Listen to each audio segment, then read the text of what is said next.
What is up and welcome to another Halloween month edition of Worth a Watch with me, Anthony Flores. I wish I could put up the meme of fucking, what's his name, Captain Picard just going, because that's how I feel right now. This franchise started with such great, amazing thriller films that reinvented the genre. I don't know. Voice is getting a little bit deeper. Yeah. Started off great. Kind of fucking did a faceplant into a sidewalk with this movie. First off, we'll just talk about the good that I enjoy about this movie. For one, it continued the whole past of Sidney Prescott. It continued that just traumatizing situations that she went through with her mom. Her mother literally haunts her in one dream sequence in this movie. Arguably one of the creepiest moments in the entire franchise. It creeped me out. And Jamie Kennedy, we all know he, again, spoilers ahead here, if you did not know that yet.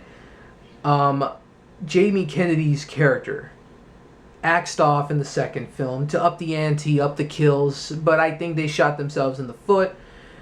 But regardless of that negativity, the fact the brief 4 minutes or 5 minutes via a special appearance on a videotape of him explaining the rules of trilogies and beyond, genius, great. It was awesome, but why did they have to kill him? Why?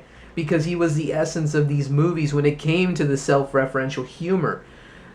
But I digress. The other positive things, again, the three main returning cast members as well as Wes Craven came back.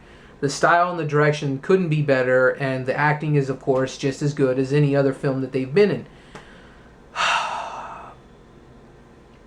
But that's where we come to the negatives, people. I've tried to rewatch this movie here or there, and I enjoy it okay. I don't truly hate this movie, but the fact that there was potential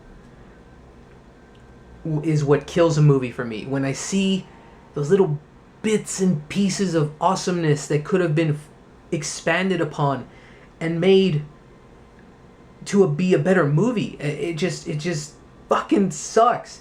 The biggest negative, Kevin Williamson did not return for this movie film. He was on a scheduled conflict of some kind. I don't even recall. I should have done a little bit more research with that, but we got the fuck who wrote the Transformers movies. We're fucked. He basically wrote all the characters as parodies of themselves. It's kind of what happened with Community recently.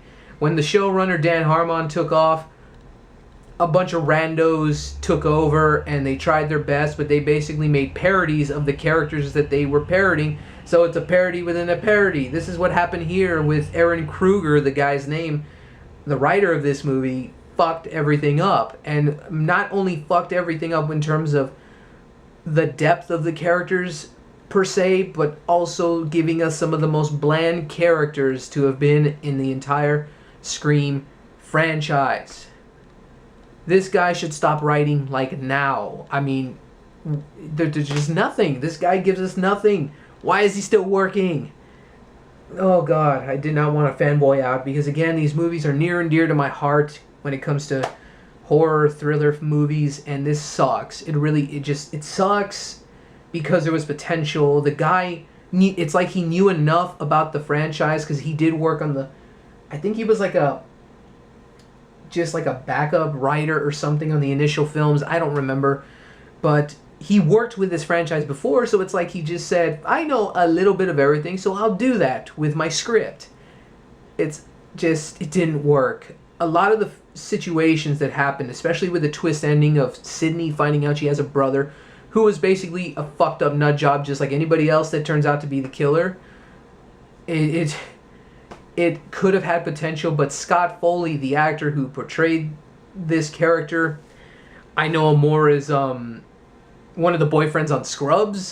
He was JD's nemesis, and I don't mean to go on this tangent, but that's a character I could see him be an asshole like. But this just didn't work, and he tried. He really did, but it just didn't work. I didn't buy it for a second. If it was a better actor, great. And then we have a bunch of rando actors and a bunch of people that just didn't give a fuck. We got Jenny McCarthy, Patrick Dempsey, Deon Richmond, who was actually pretty funny in Not Another Teen Movie. Emily Mortimer, I think, from the Pink Panther movies from a few years ago. And some other randos. Oh, Patrick Warburton. Gotta love that guy. He's pretty intense. He can play a bodyguard in any movie and just make it awesome. And the only hugely funny and awesome thing of this entire film, the cameos from Jay and Silent Bob. The Kevin Smith characters, for those of you who do not know.